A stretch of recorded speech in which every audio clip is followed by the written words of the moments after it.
Selon les dispositions constitutionnelles, le 31 décembre de chaque année marque la fin de la session parlementaire au Sénat. Pour cette année 2015, la clôture de la deuxième session ordinaire a eu lieu ce matin à l'hémicycle Georges Rayouri. Voici planter le décor dans ce reportage. Après 4 mois d'activité parlementaire, les vénérables sénateurs de la 4e législature vont clôturer ce jeudi 31 décembre la deuxième session ordinaire, dite session budgétaire, mais aussi la première année parlementaire de cette 4e législature. Cette session aura été particulièrement chargée. L'audition des membres du gouvernement dans le cadre de l'examen de la loi des finances par la commission des lois et des affaires administratives chargée des droits de l'homme a permis l'élaboration d'un rapport examiné et adopté en séance plénière du 29 décembre dernier.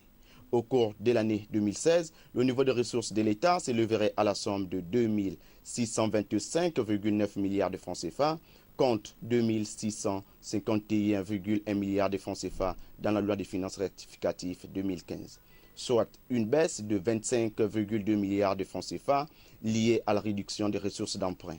Dans le souci de la réalisation des projets prioritaires de la politique du chef de l'État Ali Bongo Ondimba, contenu dans le plan stratégique Gabon émergent, le budget 2016 sera essentiellement consacré au secteur de la route, du sport avec les projets liés à l'organisation de la CAN 2017 et du bâtiment et travaux publics. Les autres décaissements concerneraient l'éducation et la formation professionnelle, l'eau et l'électricité, la santé et les télécommunications.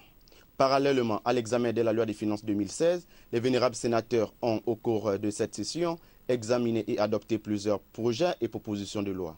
Nous pouvons, entre autres, citer le projet de loi portant révision du statut général de la fonction publique.